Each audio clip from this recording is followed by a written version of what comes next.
Buenas noches, me da gusto saludarles de nuevo, qué alegre que ahora llegamos así en rapidito. Me alegra saludarlo, qué bueno esté por ahí Edwin. Doy la bienvenida al licenciado Herbert, gusto saludarle, Lick. Gracias, Link, igualmente, compañeros. Muchas gracias. Me alegra mucho verles, saber que están Buenas por noches, Lick. ahí. Buenas noches, Lick. Muchas gracias. Nos, yo diría que hemos sobrepasado prácticamente la mitad del periodo de tiempo que cubre el curso. Hoy nos corresponde nuestra 23ª videoconferencia. No estoy, el día de hoy voy a tomar debida nota, no estoy al tanto de cuándo principian los segundos exámenes parciales. Pero si alguien tiene noción, que me comente cuál es la primera fecha para estar al tanto de ello.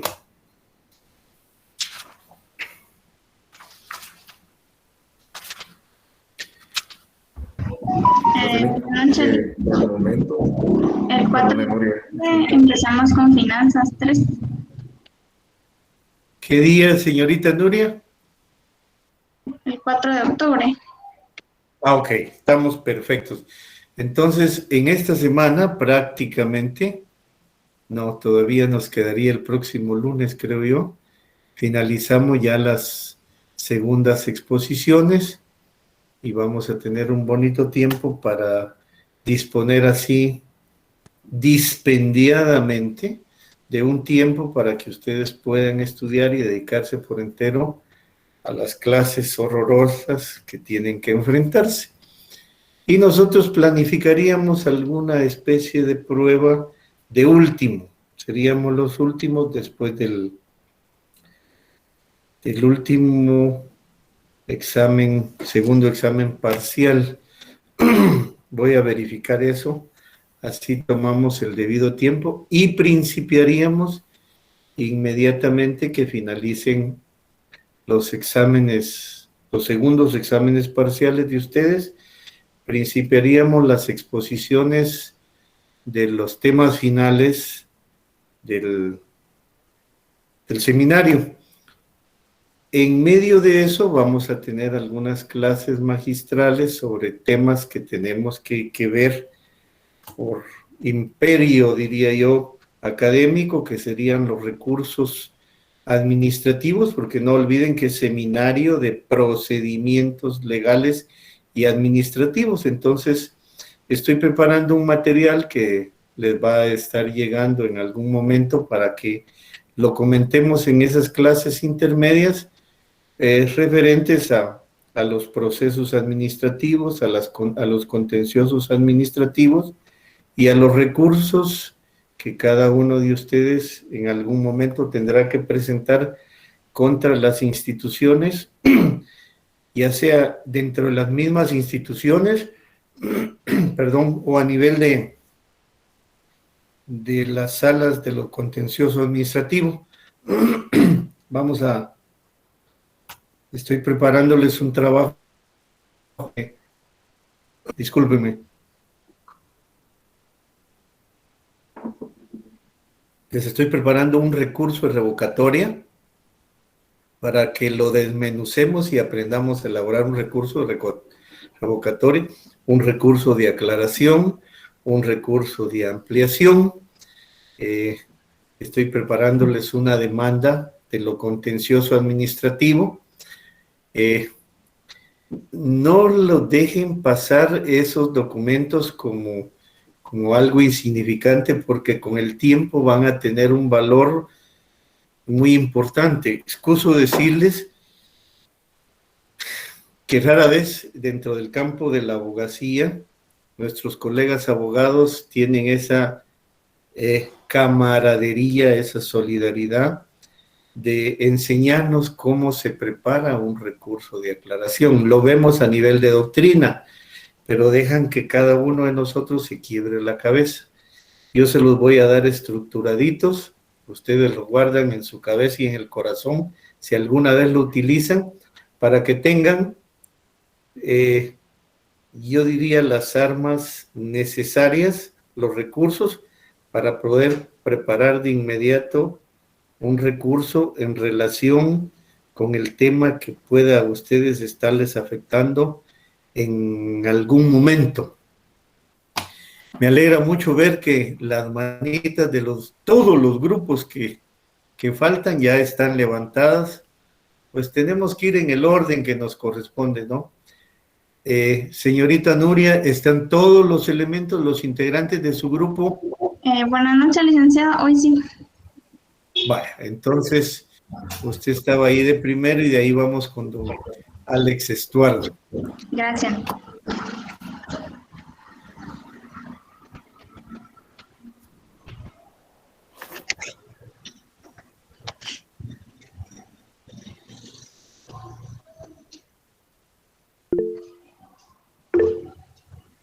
Está.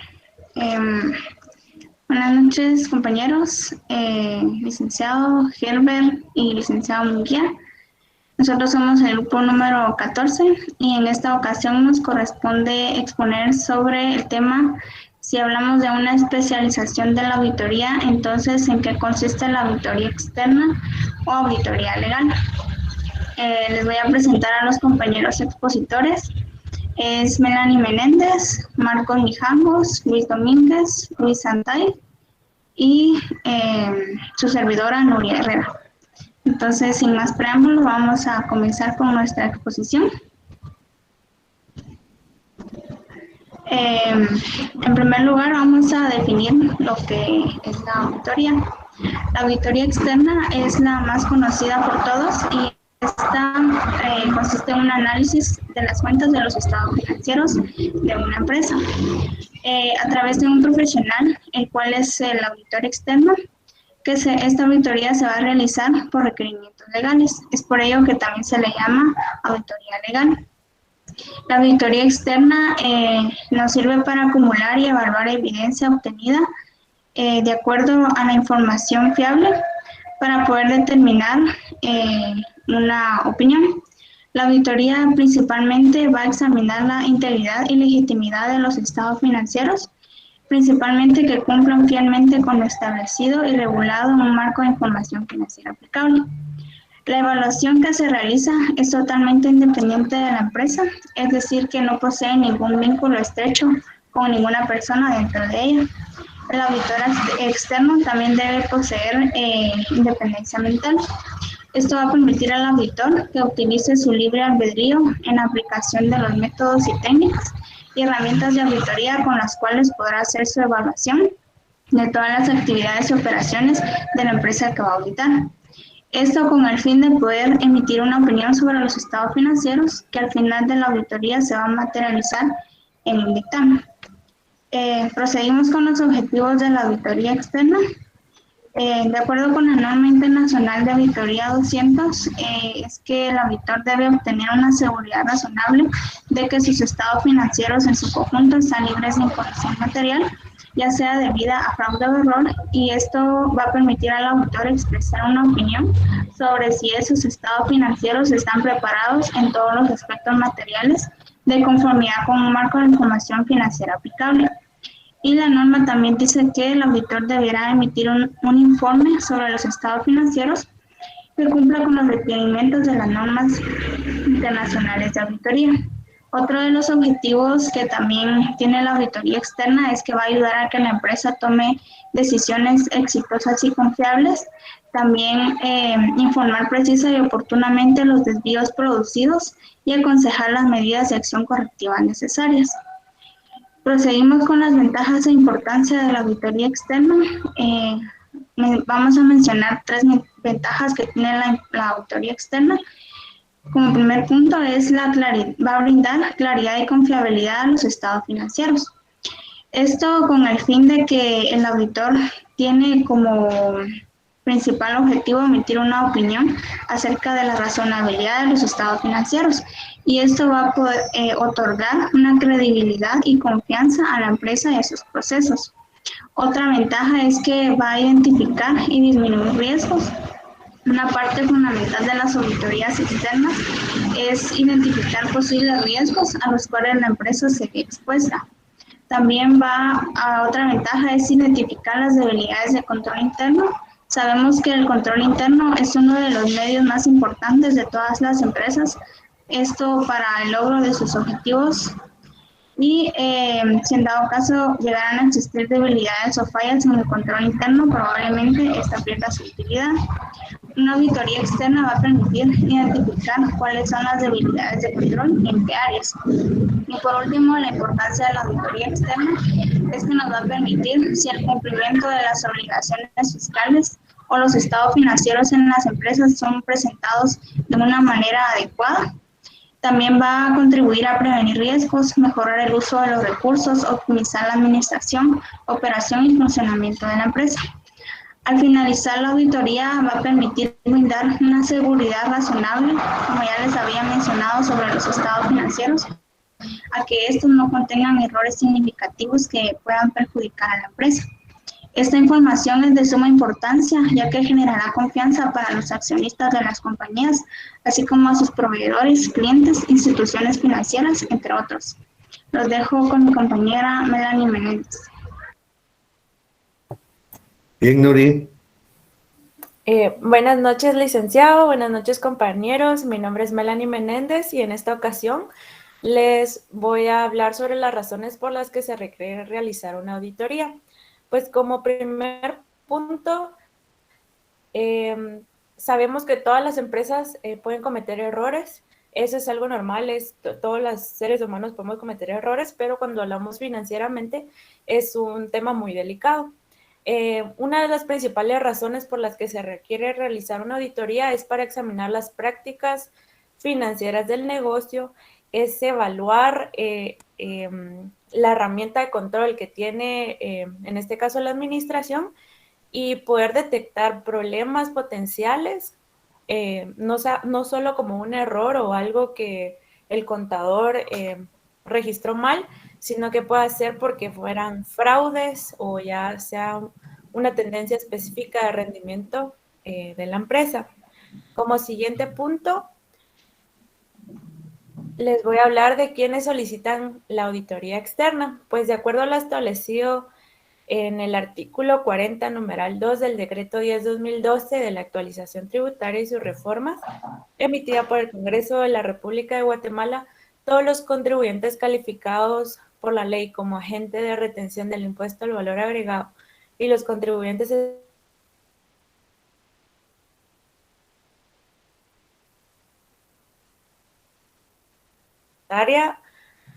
una declaración jurada anual sobre sus estados financieros debidamente auditados por el contador público y auditor independiente con su respectivo dictamen e informe firmado y sellado por el profesional que lo emitió. O sea, básicamente quien nos solicita es la administración tributaria, ¿verdad? Y como está establecido en este artículo 40, todas las empresas calificadas como agente de retención de la ley del impuesto al valor agregado, lo tienen que presentar sí o sí.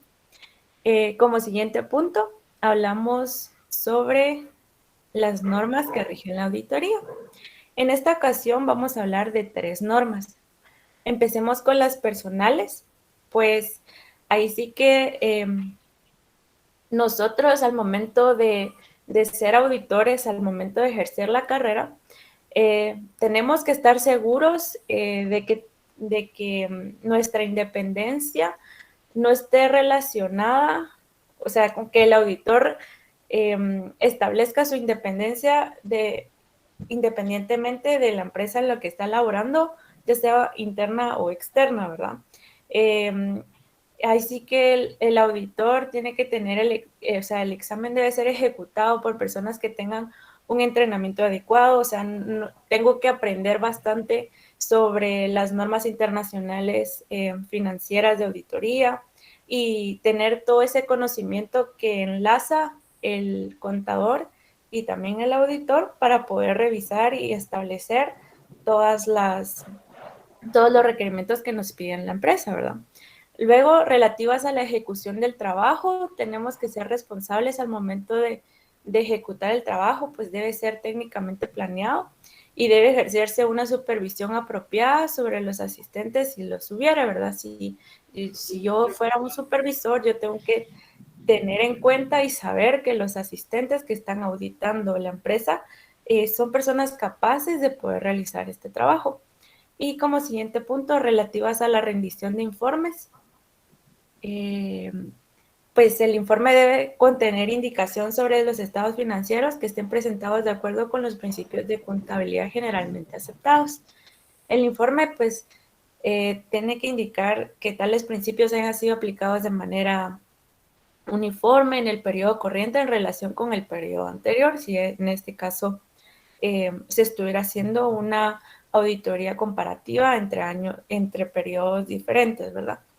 Ahora, como siguiente punto, les voy a hablar sobre el proceso de auditoría. Pues, ahí sí que el proceso de auditoría no es como tal lo dice la palabra, es un proceso, son varias etapas que se tienen que cumplir a lo largo de la auditoría. Es algo que tenemos que tomar en cuenta, no solo desde, bueno, ya llegué a la empresa y ya voy a ejecutar el trabajo, aunque yo sepa todas las normas, sino que tenemos que seguir una serie de etapas para que nuestro proceso de auditoría sea exitoso. A continuación les voy a presentar las etapas del proceso de auditoría. Empecemos con la planeación. Pues obviamente, como dice la palabra, tenemos que planear la auditoría, tenemos que determinar el alcance de la auditoría, tenemos que hacer estudios de los documentos importantes, acordar el itinerario o programa de auditoría y preparar una lista de verificación de cuestionarios. Como siguiente punto, como siguiente etapa sería la ejecución. Pues la ejecución, tenemos que establecer los objetivos y la extensión del programa de auditoría, tenemos que establecer las responsabilidades, los recursos y los procedimientos, asegurar la implementación del programa de auditoría, controlar, revisar y mejorar el programa de auditoría. ¿Qué quiere decir esto? Que en la ejecución, todo lo que lo planeamos, todo lo que establecimos en la primera etapa, ahorita lo vamos a ejecutar y vamos a verificar que todos sus procesos hayan sido correctamente efectuados. Y como la etapa final sería, ahí sí que realizar el informe, ¿verdad? Por medio de la ejecución, pues vamos a establecer los hallazgos que se encontraron en la auditoría. Es responsabilidad del auditor líder y el equipo de auditor emitir este informe, ¿verdad? Y tiene por objeto exponer todos los hechos, analizar las causas y recomendar acciones para poder prevenir o para poder corregir algún error que se haya identificado durante el proceso de auditoría. Muchas gracias. Los dejo con mi siguiente compañero, que sería Marcos Mijangos. Sí, buenas noches, compañeros. Como bien lo mencionó mi compañera, les hablo sobre las etapas de un proceso de auditoría. Yo les voy a hablar ahorita sobre las etapas de las actividades preliminares, ¿verdad? Que aquí es cuando el auditor desempeña las actividades preliminares, como establecer procedimientos, ¿verdad? Sobre la continuación de las relaciones con el cliente, el trabajo, ¿verdad? En sí específico de la auditoría. También debe tener en cuenta que la integridad de los socios sean principales y fundamentales, y para la administración que es clave también, ¿verdad? En la empresa. Siguiente, compañera, por favor. Les voy a hablar sobre la responsabilidad de la administración y del auditor para la guía de estados financieros. Aquí es cuando el auditor tiene la responsabilidad de planear, realizar la auditoría para obtener una objetividad acerca de los estados financieros, ¿verdad? Y más que todo si están correctos, ¿verdad? O el auditor encontró más de algún hallazgo. También es cuando si los estados financieros están libres de errores materiales, sean causados por error o ya sea por un fraude. Si bien la administración tiene la responsabilidad de preparar los estados financieros y las notas, acepta también que el auditor prepare un borrador o que presente sugerencias para las aclaraciones que haya encontrado. Siguiente, por favor. Por último, les voy a hablar un poco sobre los procedimientos y técnicas de auditoría aplicables en el examen de los estados financieros, que aquí es, bueno, más que todo para alcanzar conclusiones razonables en las que basar su opinión.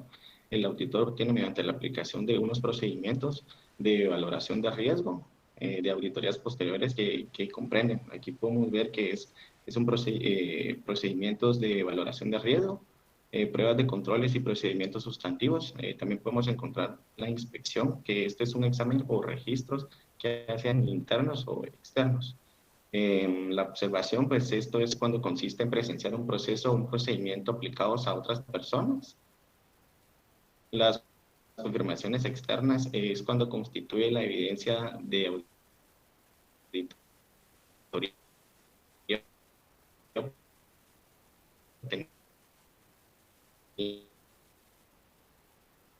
Las pruebas de recorrido es cuando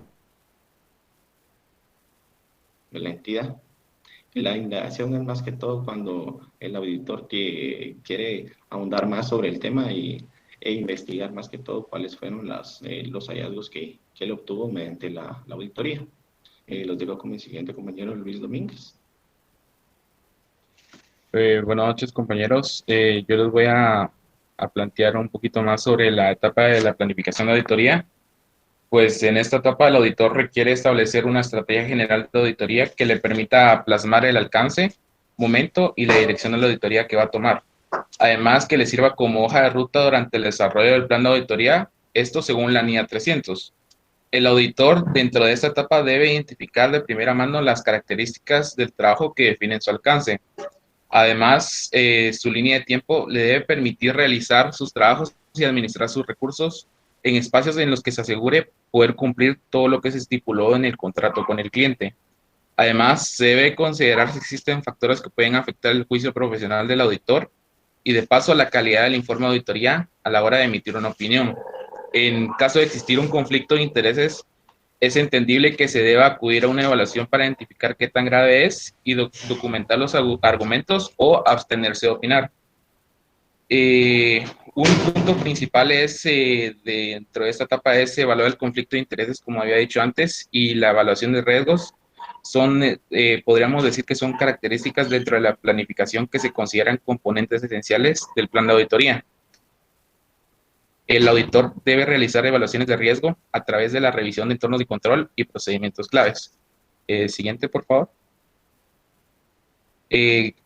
Correlativo a lo anterior, se define pues lo que es la documentación de la auditoría, pues que es parte importante también de la etapa de ejecución de la auditoría, el cual es el mencionado en la NIA 230. El proceso de documentación de la auditoría es quizás el momento más importante y trascendental del trabajo del auditor, dado que es una oportunidad para acceder y obtener evidencia suficiente sobre cada una de las aseveraciones de la auditoría en forma suficiente apropiada, y sobre eso pues dar una opinión respecto a la auditoría que se está manejando.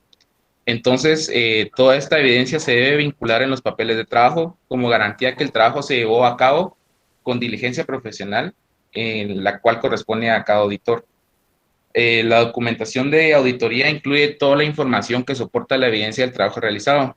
Esta información es conservada regularmente en archivos físicos y electrónicos, los cuales se van acumulando con el aporte de cada uno de los miembros del equipo de auditoría que conforman dentro de la planificación de auditoría. Pues esta documentación sufre, digamos, por así decirlo, un proceso de control de calidad, una revisión y una supervisión a cargo del supervisor de la auditoría en dado caso. Podremos decir que la documentación de auditoría puede provenir de diferentes fuentes, por ejemplo, fuentes internas y fuentes externas. Un ejemplo de fuente interna es la documentación del cliente, tales como registros contables, contratos, facturas, etcétera. Y de fuentes externas podrían hacer como confirmaciones recibidas de clientes, de bancos, proveedores, y pues en dado caso que se haya alguna litigación, pues confirmaciones de abogados. En base a esta documentación, el auditor prepara prepara un análisis y aplica las técnicas de auditoría para completar el proceso de obtención de evidencia y concluir sobre cada una de las aseveraciones en los estados financieros. El auditor prepara la documentación de auditoría con el objetivo que sea suficiente para permitir a un auditor experimentado que no haya tenido contacto previo con la auditoría. Por así decirlo, para que un auditor que vaya a hacer una auditoría en años subsiguientes pues tenga conocimiento total de la auditoría como tal y pueda ser comprensible para ellos. Y con este punto finalizo este tema y los dejo con mi compañero Luis Santay.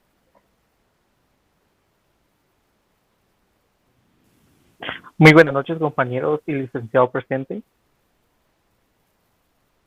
A continuación les hablaré de 3 etapas muy importantes en la auditoría. En la primera podemos encontrar la etapa de realizar diferentes pruebas de análisis y supervisión a los estados financieros para detectar si existieron fraudes o error en la elaboración de dichos estados financieros.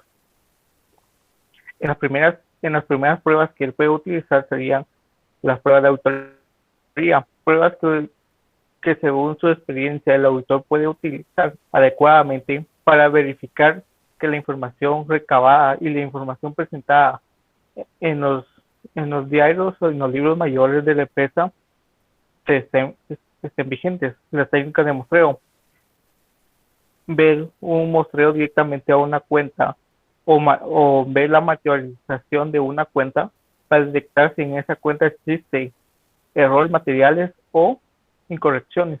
Evidencia de auditoría, como dijo el compañero anteriormente, pueden ser externas o internas.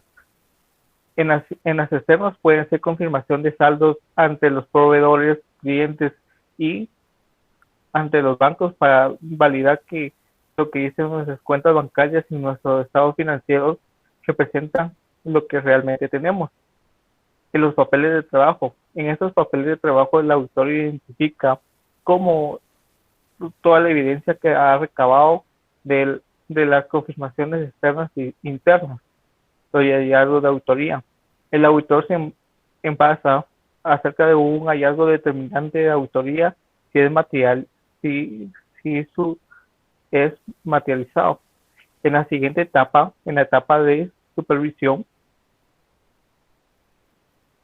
podemos encontrar que el auditor, después de recabar toda la información, lo conduce a su equipo de auditoría para que ellos vigilen, inspeccionicen y evalúen la información recabada para determinar qué tanta magnitud o qué tanto incorrección se tuvo para la elaboración de los estados financieros.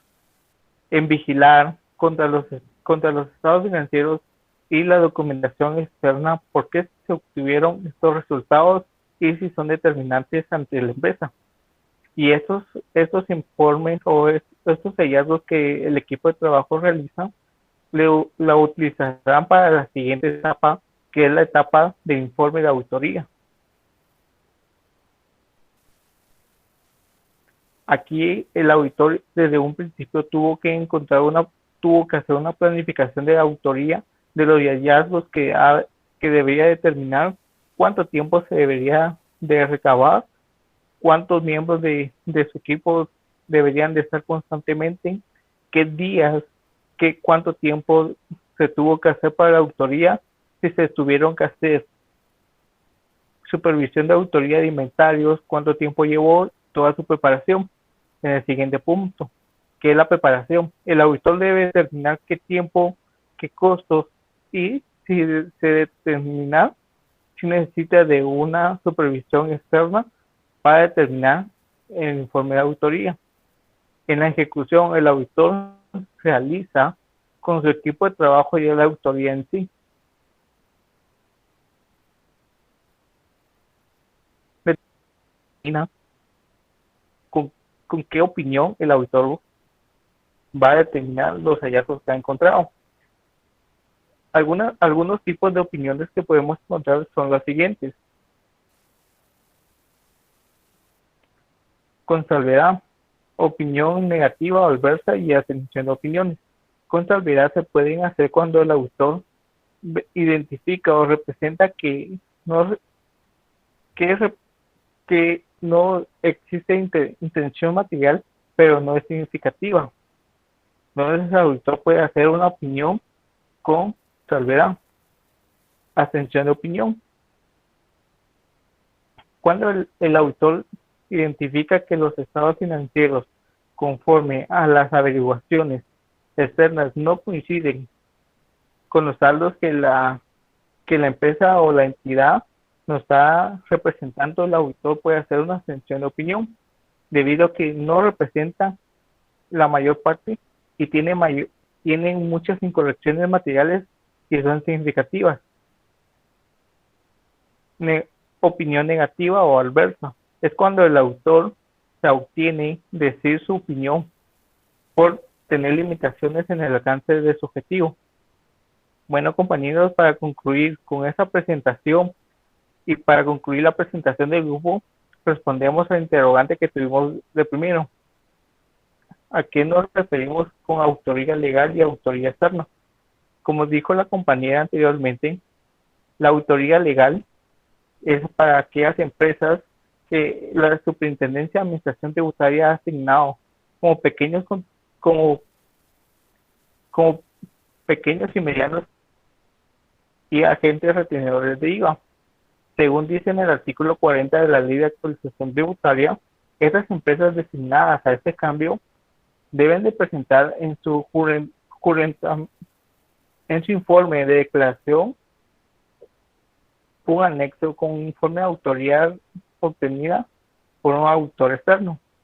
También las entidades públicas también tienen autorías externas y autorías legales. Las autorías externas o legales las hace la Contraloría General de Cuentas a través de su ley orgánica de la Contraloría General de Cuentas. La Contraloría General de Cuentas aplica informes adaptables a todos los estados financieros, a todas las presentaciones de los gastos que tuvieron las entidades públicas. Con eso concluyo mi presentación y con eso concluye la presentación del grupo número 14.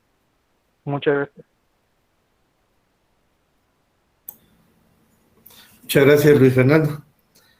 A discusión, vamos a discutir un poquito el tema porque todos los temas que ustedes han expuesto son interesantes y aunque no lo crean son de vínculo permanente entre el profesional y su quehacer.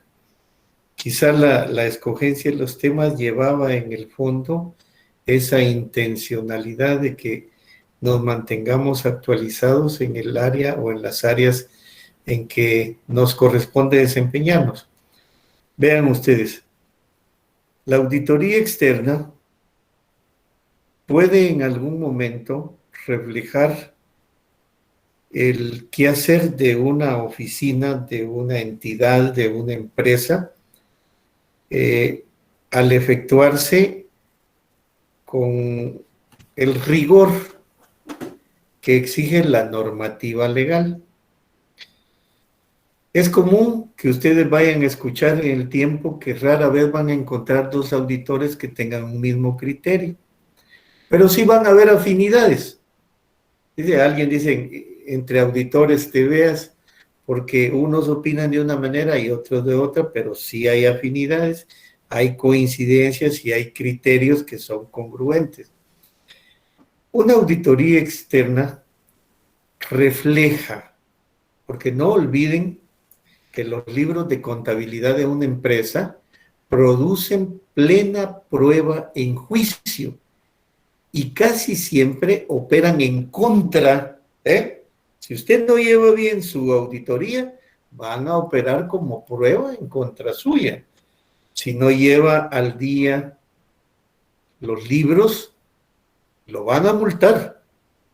Si le hacen un ajuste tributario, usted tiene que demostrar con la información que cuenta, con los documentos y los libros, que ese ajuste no tiene razón de ser y que debe ser revocado porque puede ser respaldado con la documentación. Pero si no lo tienen, opera en contra de ustedes. Sin más, llevar los libros de contabilidad, llevar la contabilidad de una empresa significa blindarla de cualquier, yo diría, de delitos, brindarla de cualquier ajuste que pueda hacérsele, de cualquier auditoría repentina.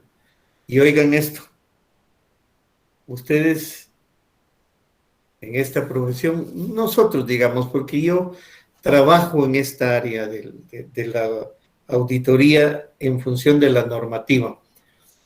Ustedes se toman la temperatura como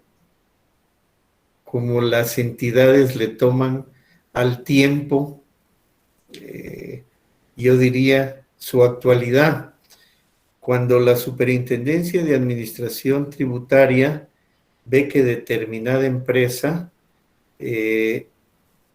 está, ¿qué les diría yo?, en una baja productiva, empieza a sospechar. Si tiene altibajos, empieza a preguntarse qué es lo que está ocurriendo en esa empresa. En un mes se reporta alto, otro muy bajo. Si hacen muchas exportaciones, verifica si es por la etapa del año que se está realizando eso, y si está muy bajo, ¿qué está ocurriendo? O sea, aunque ustedes no lo crean, hay una percepción en el ambiente que motiva a que las entidades recaudatorias hagan exámenes sin que nosotros sepamos en qué momento llegan. Así lo hacen. Y la Contraloría General de Cuentas, a veces yo he estado en instituciones del Estado cuando de repente llega un auditor y presenta su nombramiento y dice, vengo a auditar. Y uno se queda con aquella impresión, pero no avisaron. Si no avisamos, las auditorías, no, en guerra avisada no hay heridos. Ellos van a llegar a verificar, van a llegar a examinar cómo se encuentra la institución o la entidad. Es lógico, sí, si llegamos dentro de 15 días, el auditor se va a poner en esos 15 días, día y noche, a poner al día lo que no tiene. En alguna ocasión, conversando con un amigo, socio de una oficina jurídico-contable de mucho prestigio, le decía yo que palabras que a veces uno aborda en conversaciones con amigos que trabajan en lo mismo. ¿Cuál es el secreto del éxito de su empresa?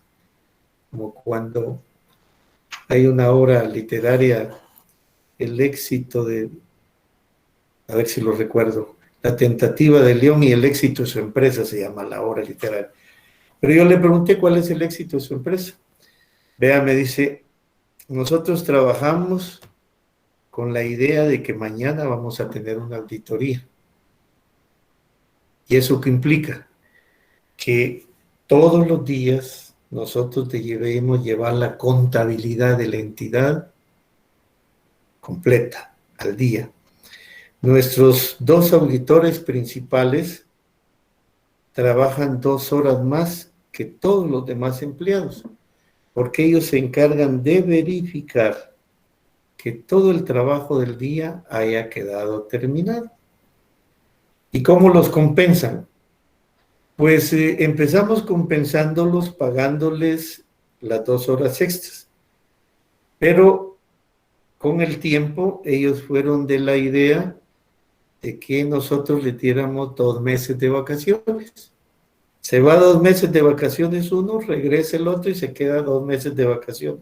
El otro es una manera de compensar las horas extraordinarias que hacen sin pagárselas, pero esa empresa mañana mismo puede estar a las 7:30 de la mañana un auditor de la SAT o varios auditores, la empresa pone a disponibilidad de ellos sus libros de contabilidad de inmediato. Vuelvo al punto. ¿Por qué? Porque es increíble ellos reflejan la pulcritud, la exactitud, la responsabilidad de una entidad, de una institución o de una empresa. Y por supuesto refleja la enorme responsabilidad que tienen los auditores. Es claro que hay cosas que no se pueden llevar tan al día las 24 horas, pero requieren más o menos 2 o 3 días para poner siempre todo al tanto. Y esa es una cualidad que distingue, por supuesto, al auditor que es responsable. Llevar en orden, llevar de acuerdo a la normativa, los libros de contabilidad, y saber que en cualquier circunstancia en que la empresa sea demandada, su contabilidad va a ser su mejor defensa o va a ser su mayor verdugo, sin lugar a dudas. Hago una pregunta a la general, porque ustedes saben que no pregunto a nadie, rehuyen las preguntas. ¿Durante cuánto tiempo deben de ser guardados los libros de contabilidad?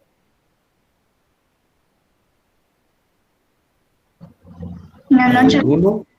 según tengo entendido, son por 5 años, ¿no? Pues Nuria, ¿verdad? Sí. Muy bien. Sergio, por ahí apareció Sergio. Buenas noches, Lick. ¿Cómo está? ¿Qué tal? ¿Me Bien, escucha? Sergio, gracias. ¿Durante cuánto tiempo, Sergio? De eso depende. Por lo regular, los cheques se los piden después de 10 años y así como cuando ya pasaron 5 años, la SAT en teoría no le podría pedir formularios que hayan pasado esos 5 años, pero si por alguna razón rectificó, en 2 o 3 años posteriores tienen que tener la documentación que soporte esos formularios que se rectificaron. A veces lo que hace la SAT es que cuando ya solo le queda un año de vigencia, digamos, le hacen cambiar alguna cosita para, digamos, que un número no les cuadra a ellos y solo lo hacen pasarlo para otra casilla para poder tener más tiempo para poder revisar. Ok. Eso. ¿Alguien más? ¿Hay coincidencia en los dos? Diga, Edwin. Son 6 años, Lick. Vamos a ver en qué basa su opinión, su respuesta, Edwin. Según el artículo 30 del Código de Comercio. Ok, muy bien. ¿Alguien más? Pero no están para nada alejados los que hablaron de los 5, porque no olviden que los impuestos, cuando rebasan el determinado tiempo establecido en la ley, ya no pueden cobrarse porque prescriben. Y prescribe, si la SAT no lo cobra, prescribe ese derecho para la SAT. ¿Sí? Y es para el contribuyente un beneficio. Pero como decía Sergio, a veces dejan que durante 3 años y medio, a veces faltando un mes para que se cumpla la prescripción, nos encontramos con la notificación de que se está requiriendo el pago de un impuesto. Esa es una manera de interrumpir la prescripción, porque la prescripción es el límite, llamémosle, que tiene el ente tributario para poder cobrar un impuesto. Si lo exige después de ese tiempo, ya no es pagadero. Voy a ponerles un ejemplo. 4 años son los que durante 4 años están vigentes el cobro del pago de los impuestos. La Municipalidad Capitalina recién le acaba de notificar a mi cliente que adeuda 20 años de IUCI. Desde 2001 no lo ha pagado. ¿Qué creen ustedes que yo debo de hacer?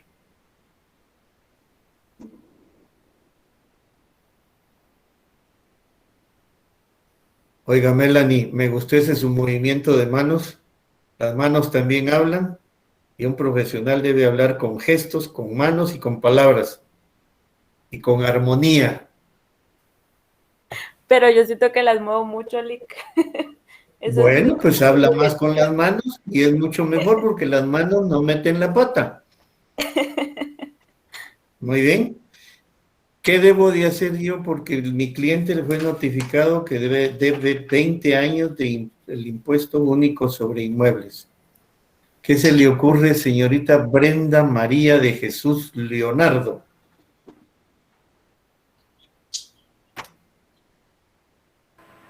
¿Qué debe de hacer, licenciado? Sí, ¿qué me recomendaría usted? Usted me va a decir, bueno, mire, usted se las sabe todas y lo que no se lo inventa, pero deme un consejo profesional como amiga, ¿qué debo de hacer? Si mi cliente fue notificado que debe 20 años de UCI, no puedo demostrar que no lo debe, porque es seguro que llevan el control de las deudas que tiene el distinguido amigo. Pero, ¿qué debo de hacer? Le pregunté a usted, pero estoy atento a cualquiera de los que pueda opinar. Licenciado, tal vez abocarme a la municipalidad. ¿Cómo? Para abocarse a la municipalidad para solicitar Ajá. el pago de los 4 años que corresponde por la prescripción del tiempo. Correcto, muy bien. Es decir, que para la municipalidad ya prescribieron 16 años de cobro de impuestos. Y entonces, yo le soy franco a mi cliente al decirle, mire, usted solo está obligado a pagar los 4 años porque la municipalidad renunció a su derecho de poder podido cobrar en su momento este tipo de impuesto. Y, claro, eso no va a ser así nomás porque se presenta ante un memorial fundamentando uno el derecho de su cliente a la prescripción de los 16 años, tomando como base el artículo de ley que dice que solo 4 años deben de ser cobrados. Ellos se van a tardar todo el tiempo del mundo en resolver, porque primero se echa la culpa uno al otro. Vos, ¿por qué no generaste ese cobro? ¿Por qué no exigiste? O sea, hay mutuas imputaciones dentro por la irresponsabilidad, pero eso benefició a mi cliente.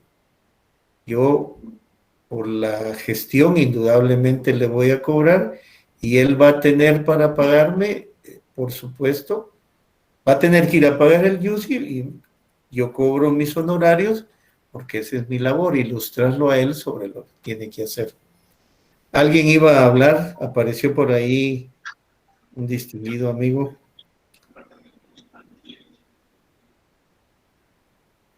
Licenciado, disculpe una pregunta con respecto a que en la ley dice que se cobra el 20% de la multa sobre lo no pagado. Entonces, en ese caso también ese 20% ya no se lo podrían cobrar.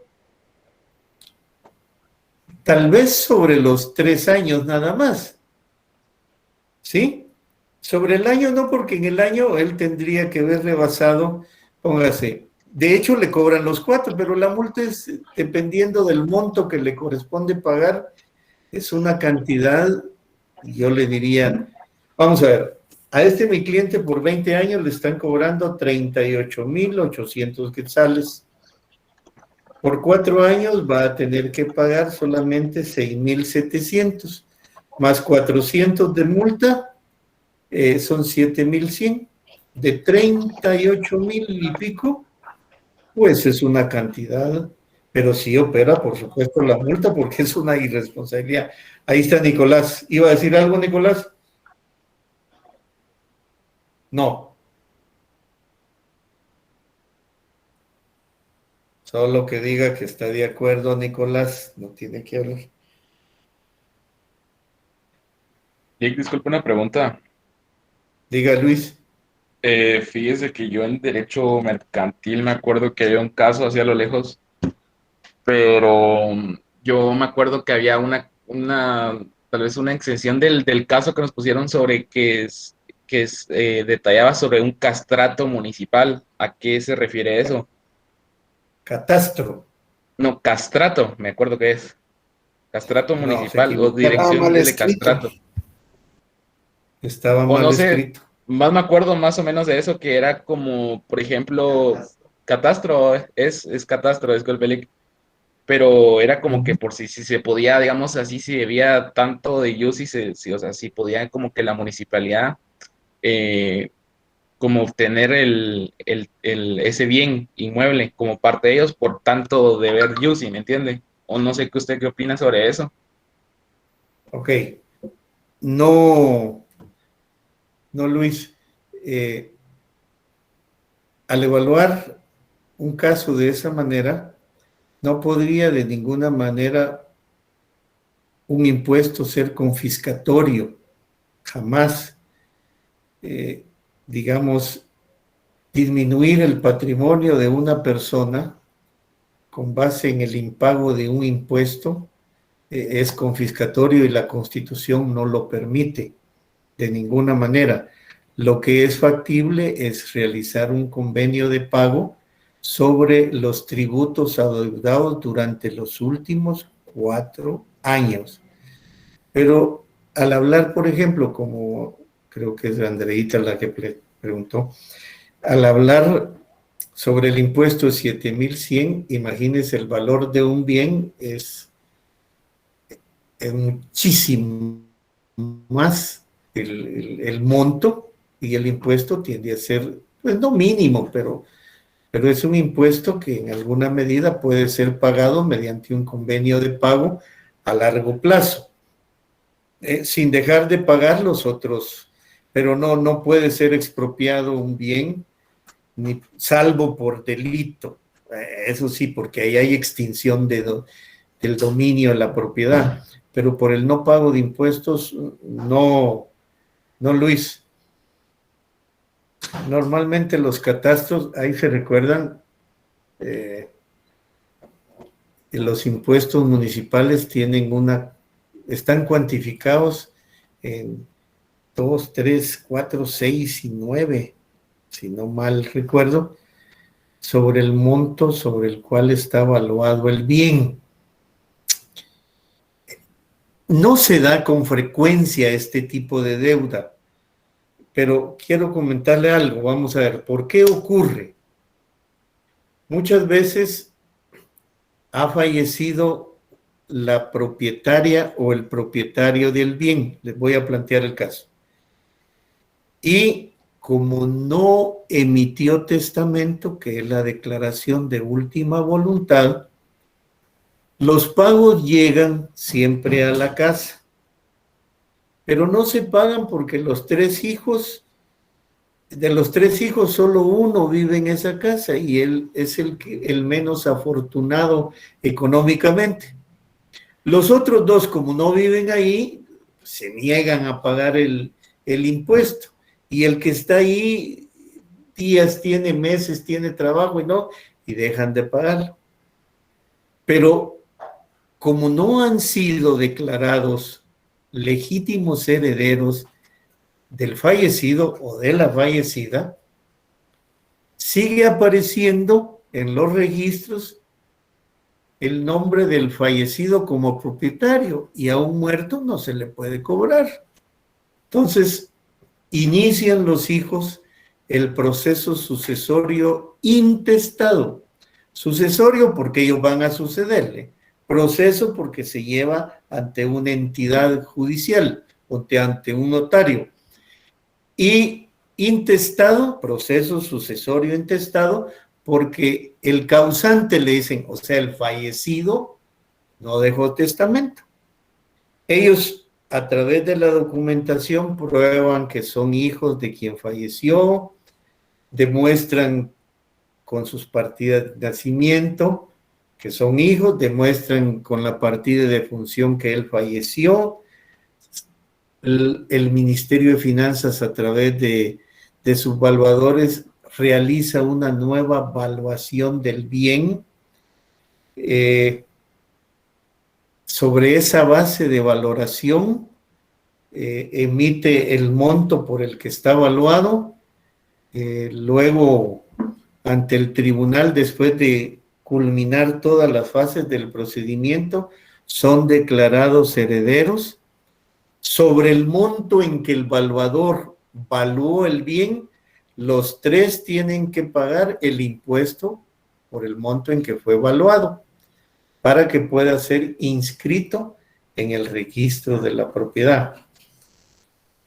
Si tiene deudas pendientes, ahora sí, a los tres que han sido declarados herederos y a nombre de quienes está inscrita la propiedad, ya les corresponde pagar el IUSI que está atrasado, pero nunca mayor de los 4 años. ¿Sí? Porque tal y como lo dijo Brenda, ya eso prescribió. De tal manera que si alguien durante este proceso dejó de pagar 20, como el caso de mi cliente que dejó de pagar 25 años, se le inicia un procedimiento administrativo para que pague el monto del impuesto. Es lógico que nadie va a perder una propiedad por el no pago de un impuesto, ¿no? Entonces, si en ese momento no tiene, pues firma un convenio de pago que le permite ir amortizando la deuda que se tiene. Pero no puede ser de ninguna manera confiscatorio del patrimonio de una persona el no pago de impuestos.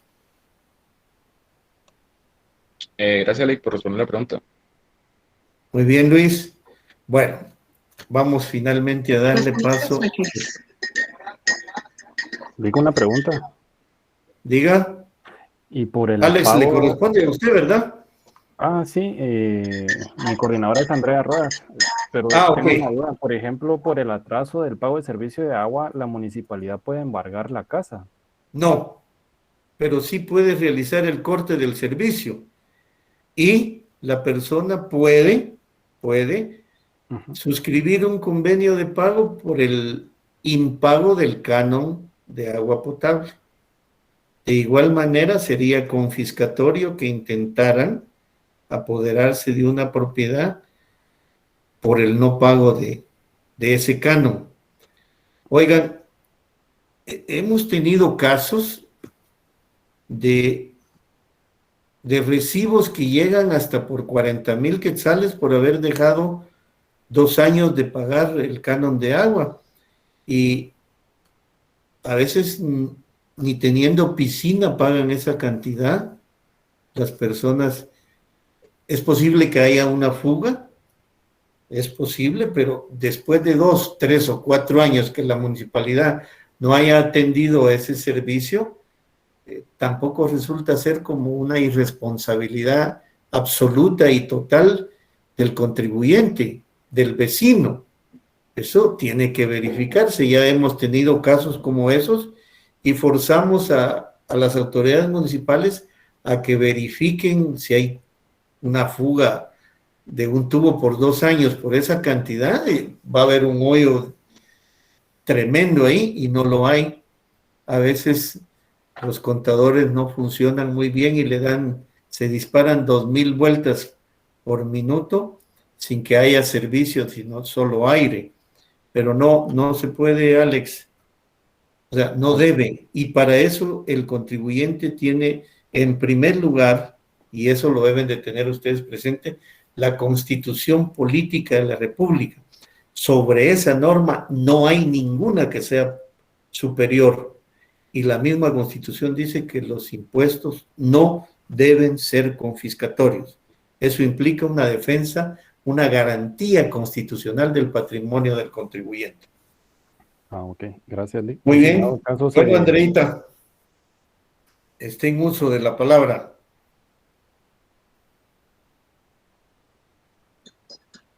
Gracias, licenciado. Buenas noches. Solo vamos a esperarlo. Vamos a proyectar. Muy bien.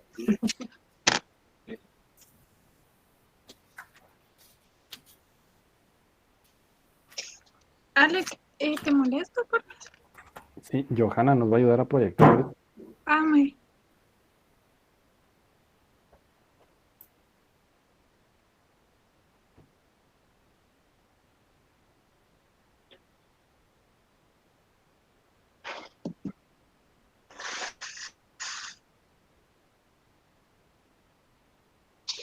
Buenas noches, ¿me pueden confirmar?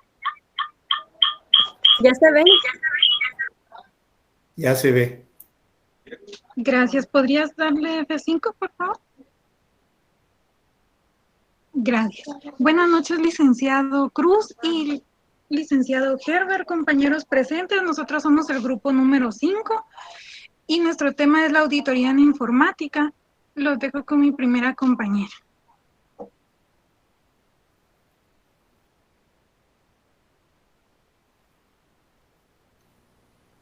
Licenciado Cruz, licenciado Herbert, compañeros, buenas noches. Mi nombre es Nicolás Jocholatzay, me identifico con el carnet 2014-05143. Mi persona tiene el agrado de poder compartir con ustedes 3 puntos sobre lo que es la auditoría informática, iniciando lo que es una pequeña definición para poder comprenderlo de una mejor manera. Auditoría informática se puede definir como el conjunto de procedimientos y técnicas para evaluar y controlar un sistema informático, con el fin de normativas informáticas y generales de la empresa. Siguiente, por favor. También podemos definir la auditoría informática como el proceso de recoger, agrupar y evaluar evidencias para determinar si un sistema informatizado salvaguarda los activos. Hoy en día no cabe duda de que los sistemas y tecnologías de información son piezas clave para el éxito de las empresas. La importancia de la auditoría informática parte de un hecho de que conforme van apareciendo nuevas tecnologías en el mercado, también van surgiendo los activos más importantes, la cual es la información. La auditoría informática es un proceso de revisión de los sistemas de información y tecnologías de información que ayuda a las empresas a identificar hallazgos, mitigar riesgo de implementar controles adecuados que permiten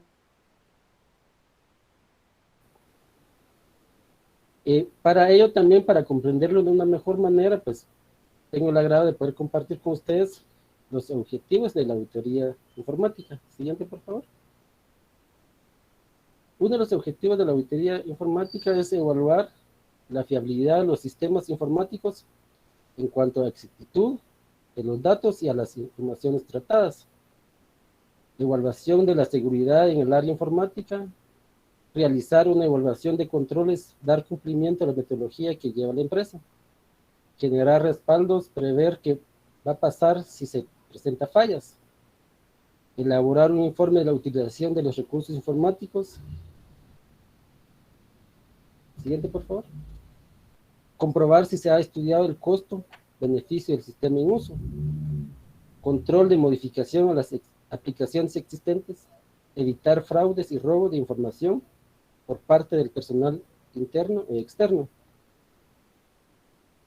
Podemos decir que los objetivos de la auditoría informática deberán comprender no solo la evaluación de los equipos de cómputo de un sistema o procedimiento específico, sino además habrá de evaluar los sistemas de información en general, desde sus entradas, procedimientos, controles, archivos, seguridad y obtención de la información. ¿Cómo lo podemos llevar a cabo esos objetivos? Para ello existe el control interno informático. Siguiente, por favor. El control interno informático es verificar diariamente que las actividades del sistema de información sean realizadas cumpliendo los procedimientos, estándares y normas fijadas por la dirección de la organización o dirección informática, así como los requerimientos legales. La misión del control interno informático es asegurarse de que las medidas que se obtienen de los mecanismos implantados por cada responsable sean correctas y válidas. Entonces podemos decir que control interno se refiere a los métodos, políticas y procedimientos adoptados dentro de una organización para asegurar la salvaguarda de los activos, la exactitud, confiabilidad de la información general. los registros financieros, la promoción de eficiencia administrativa y la adherencia de los estándares de la gerencia. Serían los 3 puntos básicamente que de mi persona puedo darles a conocer correspondiente a la auditoría informática. Les dejo con la siguiente compañera, por favor.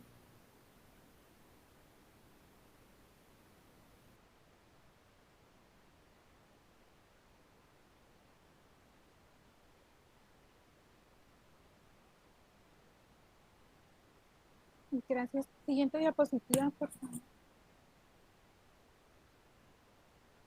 Mi carnet es el 2014-05276 y mi nombre es Andrea Rebeca Rodas Álvarez. Yo les voy a hablar sobre el plan de auditoría informática, la planeación.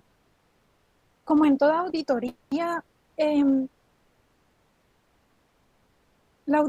la planeación adecuada es el primer paso para que nuestra auditoría sea eficaz y pueda cumplir con los objetivos que el compañero Nicolás mencionó.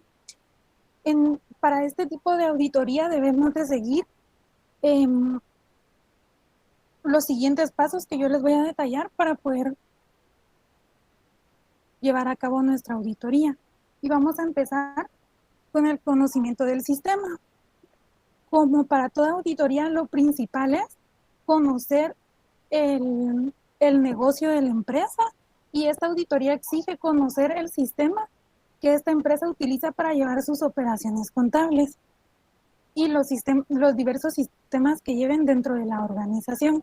Entonces dice que se revisan los aspectos legales y políticas internas y se observan también las características de los computadores. Es decir, que las empresas tienen que tener un sistema que cumpla con su marco de información financiera, es decir, un sistema que sí pueda hacer cálculos especiales que se puedan necesitar para la operación. Luego tenemos el análisis de transacciones y recursos. Este indica que se permite analizar las transacciones que deben ser asignadas a los trabajadores, análisis de los recursos y la relación entre ellos. ¿A qué se refiere esto? Dentro de un sistema no es recomendable que todos los usuarios tengan acceso a todos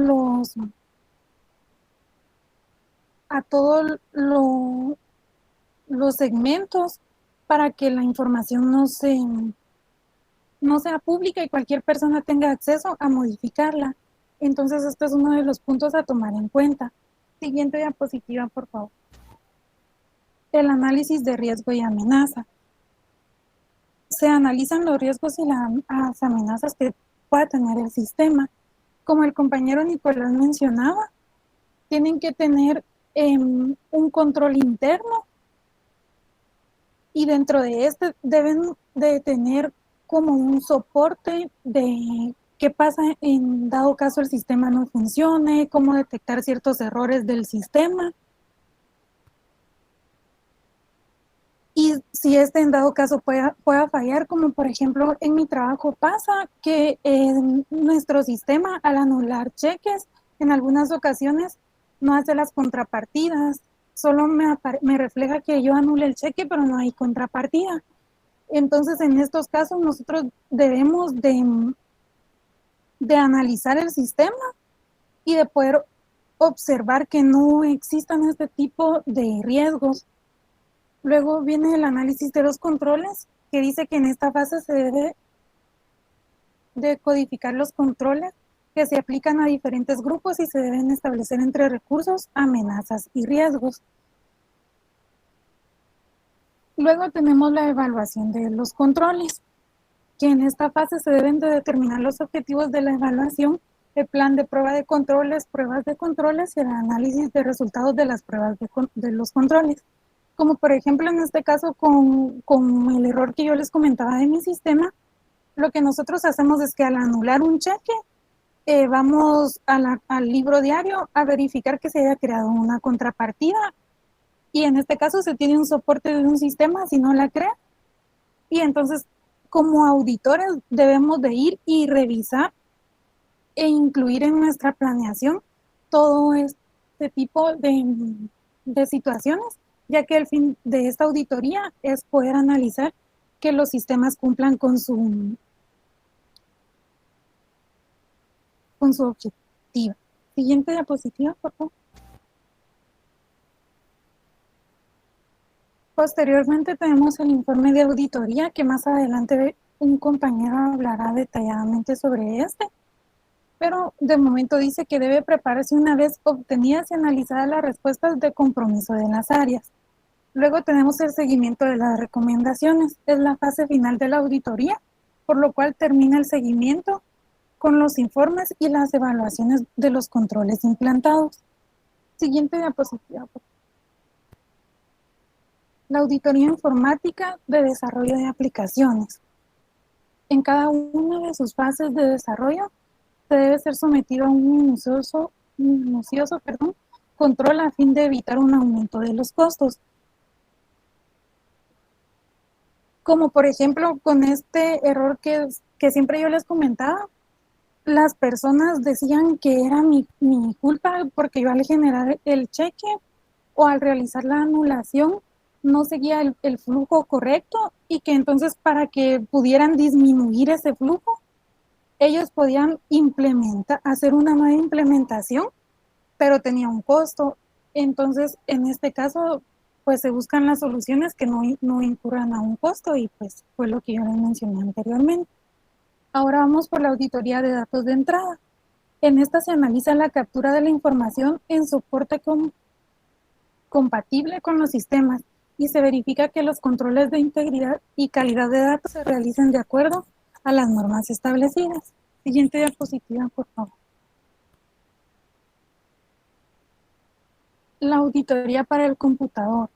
Esta permite determinar si el uso de los equipos es el idóneo, es decir, que el equipo no esté sobre o subutilizado y que éste se encuentre protegido contra robo y fraude. La auditoría alrededor del computador comprende la verificación tanto de los datos de entrada como de salida, sin evaluar el software. La auditoría a través del computador comprende la verificación de la integridad tanto del software utilizado como los datos de entrada y de salida generados por las redes y sistemas computacionales. Siguiente diapositiva. Gracias, los dejo con mi siguiente compañera. Buenas noches, me identifico con el carnet 2014-08756. Mi nombre es Alex Estuardo Hernández Casasola y les voy a hablar sobre la estructura de un hallazgo o de la observación. La estructura del hallazgo pues se compone tanto del criterio como de la condición. El criterio pues es una guía estándar que respalda el área en la cual la observación fue identificada y donde se mide la condición. Por ejemplo, este criterio puede ser tanto interno, que corresponde a lo que son políticas y procedimientos de las compañías, y también como el entorno externo, que son los mandatos regulatorios o legales. Y también se compone de las buenas prácticas, que esto pues son las expectativas de la empresa. Ahora bien, la condición pues es la situación actual que incluye el impacto de la observación, es decir, cómo son las cosas. Pues esto debemos de responder a la pregunta ¿qué es y qué pasó? Luego tenemos lo que es la causa. Aquí pues vamos a identificar lo que es la causa raíz de la observación o el hallazgo, lo que impulsa la decepción potencial, razón por la cual las cosas no son como deberían ser. Aquí pues debemos responder la pregunta ¿qué provocó lo anterior? ¿Qué control es? ¿Qué no funcionó? ¿Y dónde se documentó, verdad? De ahí tenemos lo que es el riesgo, o también conocido como efecto, y pues describe el impacto de la condición y los riesgos relacionados, permitiendo que la condición continúe. Es decir, el riesgo o exposición en que se encuentra la organización de que las cosas no sean como deberían de ser. Aquí pues debemos de responder por qué la administración debería preocuparse por este problema. Y luego tenemos lo que es el plan de acción. El plan de acción pues es la recomendación o la corrección que la administración debería de hacer. Aquí debería de hacerse cargo del problema, asignar la responsabilidad a un responsable y orientar a la acción e identificar dónde se va a documentar. Cabe mencionar que el plan de acción debe ser sostenible en el tiempo para poder mitigar los riesgos identificados y no debe ser temporal. Siguiente diapositiva, por favor. Bueno, después tenemos la estructura del informe de auditoría. El informe de auditoría debe contener la siguiente estructura para que el cliente pueda comprender las situaciones reportadas. Esto debe contener lo que es la carátula, la opinión, que según nos han expuesto los demás compañeros, pues existen 3 tipos de opiniones, lo que es la opinión con salvedades, la opinión adversa y la abstención de opinión. Luego después va lo que es la responsabilidad del auditor, el balance general, el estado de resultados, el estado de flujo de efectivo, el estado patrimonial y las notas a los estados financieros. Eso es todo de mi parte. Los dejo con el siguiente compañero. Muchas gracias.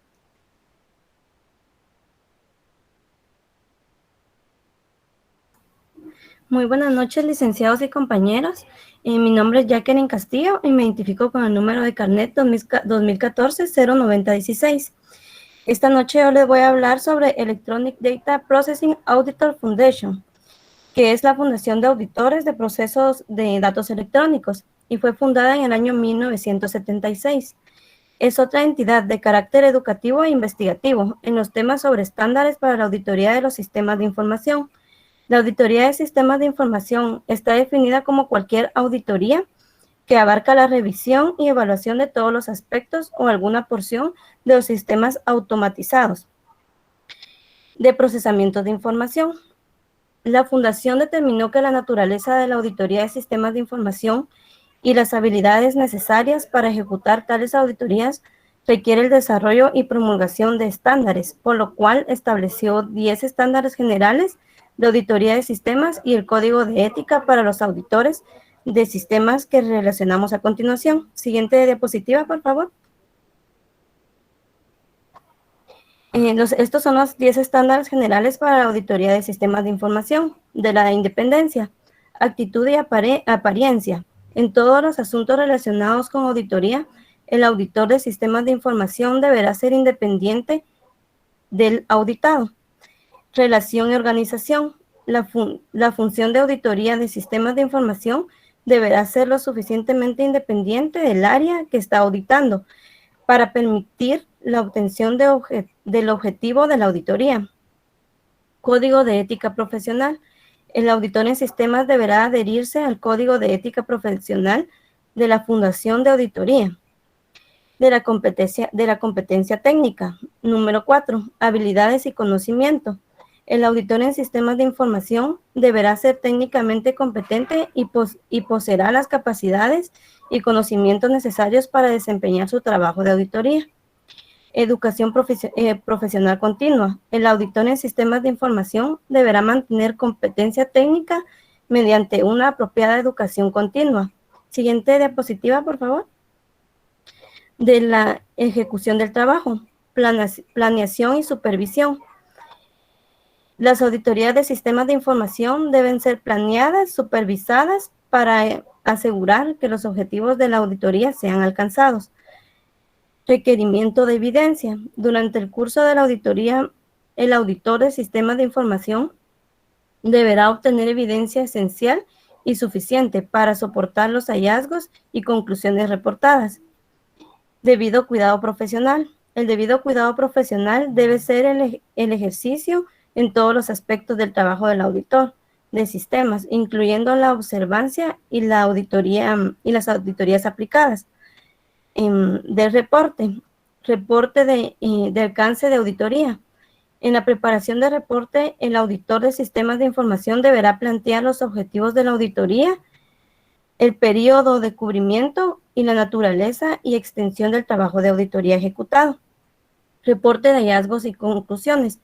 En la preparación de reportes, el auditor de sistemas de información deberá plantear los hallazgos y conclusiones relacionados con el trabajo de auditoría ejecutado, al igual que cualquier excepción o calificación que el auditor tenga con respecto a la auditoría. Estos serían los 10 estándares que la Fundación estableció para la auditoría de sistemas de información. Cabe mencionar que estos estándares tienen como objetivo informar a los auditores el nivel mínimo de desempeño aceptable y necesario para satisfacer las responsabilidades profesionales definidas en el Código de Ética.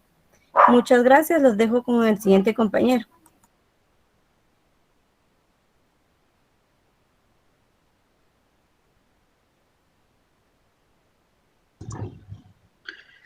Buenas noches, licenciado. Buenas noches, compañeros. Mi nombre es Marvin Manuel López Winac. Mi número de carnet es el 2014-08851 y yo les voy a dar un ejemplo de auditoría de sistemas. Para mejorar la realización de auditoría hemos creado una aplicación para realizar cuestionarios al diferente personal de la empresa. Dicho cuestionario es orientado, si bien es posible modificar tanto las preguntas como los valores adjudicados a dichas preguntas para su aprobación. Hemos creado 5 tipos de cuestionario con varias preguntas en cada uno. La auditoría será correcta si se aprueban cada uno de los tests por separado. Para aprobar cada test, se deberá sacar una valoración por encima del 70% de las respuestas correctas, en cuyo caso se reflejará en el texto con valor correcto. Siguiente, por favor. En caso de sacar una puntuación por debajo del 30%, se mostrará un texto con valor deficiente, y en caso de que sea menor a 70, será con valor revisables. En nuestro programa hemos otorgado un valor equitativo a cada una de las preguntas, tanto los valores de las preguntas como la ponderación sobre estos. Son orientativos, así como los valores a aprobación de auditoría, los cuales podrían ser cambiados a nuestro caso. Evaluaremos 100 puntos en cada test, aunque se debería de ponderar el valor de cada test en función de su importancia. A continuación, les mostraré algunas capturas de los ejemplos. Siguiente, por favor. Como podemos darnos cuenta, en este caso el test es deficiente debido a que sus valores es un 40%. Debido a que la persona tiene 14 preguntas, de las cuales ha contestado únicamente 5 correctamente. Siguiente, por favor.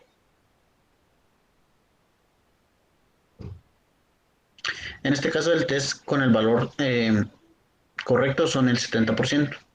Debido a que tenemos 11 preguntas, de las cuales solo ha contestado 2 incorrectamente. 3 incorrectamente. Y podemos ver que llega al 70% de la puntuación. Siguiente, por favor. En este caso, como podemos darnos cuenta, no está ni por debajo del 40% y por encima del 70%. Entonces es un valor revisable en el cual la persona contestó 6 preguntas correctamente. Siguiente, por favor.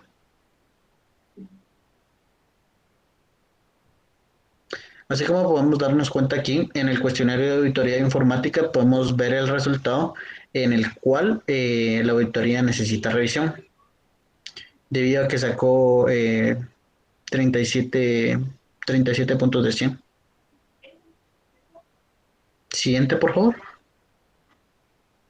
En este caso podemos darnos cuenta de que la auditoría fue aprobada, debido a que la persona que realizó el cuestionario sacó un 72% del 100% en el cual se evaluó el cuestionario. Siguiente, por favor. Aquí les voy a leer algo acerca del análisis de la MBSA.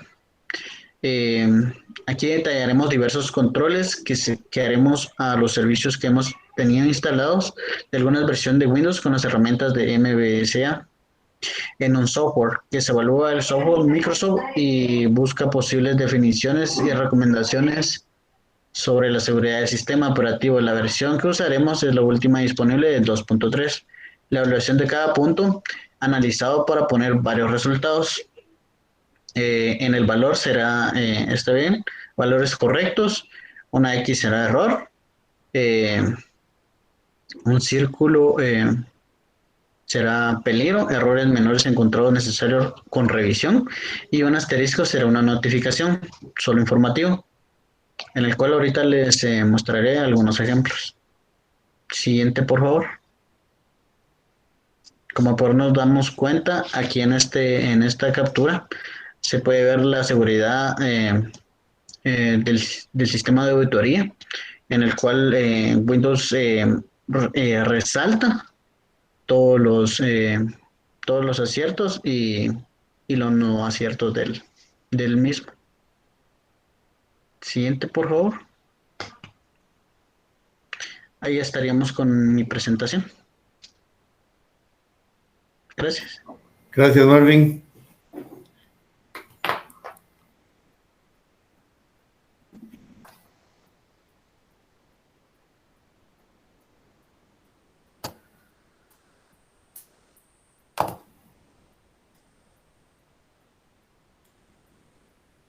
Licenciado, le comento que con el compañero concluyó nuestra exposición. Gracias por su atención. Gracias, Andrea.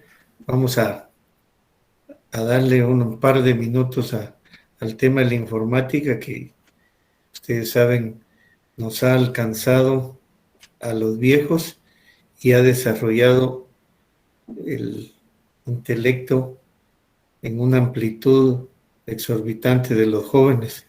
Es interesante ver que ahora de esta manera se está manejando el mundo ante la no presencialidad.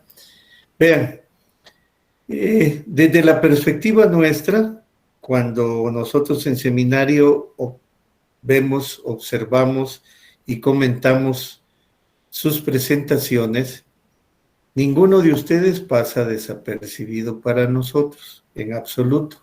Y los conocemos en la medida en que nos vamos familiarizando en cada una de las videoconferencias. Indudablemente, pues, empezamos bastantes y terminamos menos, pero algunos porque o conocen el tema, algunos otros porque, tal y como lo dijimos al llegar a las 8:30, están liberados de poder continuar. Valoro y aprecio, por supuesto, a los que se quedan hasta el final, porque la idea es que nuestros comentarios y nuestras charlas y las presentaciones de ustedes enriquezcan el conocimiento de todos nosotros los demás, los que los escuchamos. Yo aprendo de ustedes, ustedes aprenden un poquitito de mí y todos los demás aprendemos de cada uno de ustedes. La facilidad con que ustedes manejen un tema nos facilita a todos nosotros saber apreciar el conocimiento que ustedes nos están transmitiendo. Yo reconozco, oigan, tengan presente esto, el crecimiento y el éxito no es solo el resultado de exámenes, es el resultado de todos los actos que ustedes realizan en el trayecto de la vida. Todos los días ustedes tienen compromisos personales de trabajo, como esposos, como esposas, tienen dificultades de todo tipo, si tienen hijos pequeños, tienen el cuidado. Todos tenemos yo diría, un caudal de cosas que hay que superar para llegar a este momento. Pero nadie está exento de eso. Y la grandeza de una persona es se da en la medida en que supera cada una de las dificultades que se presentan. A veces pueden estar enojados, a veces exceso de contentos, a veces pueden tener algún tipo de discusión, pero la calidad con que ustedes superan cada una de esas dificultades los hace ser personas de otro nivel cada día, y eso lo valoro. Por eso yo aprecio, por pequeñita que sea la exposición que ustedes hacen, por grandote que sea el miedo que le tengan al escenario, por mínimo que sea el conocimiento que nos transmiten, yo sinceramente lo aprecio y en gran medida, porque sé que ustedes perfectamente se están superando en esta etapa una serie de dificultades que puedan llegar a tener. Pero eso es humano. No se sientan de ninguna manera disminuidos en su quehacer diario. Todo eso es superable. Y por tal circunstancia yo valoro, aprecio y estimo sus exposiciones. Nunca sientan ustedes que no fueron completos en lo que dijeron. Es posible que les haya faltado. Es posible que hayan tenido mayor grado de conciencia sobre el tema que expusieron. Es posible que lo que expusieron nunca lo hayan visto y sientan que están transmitiendo algo que no conocen. Pero nosotros sí, ya lo hemos visto.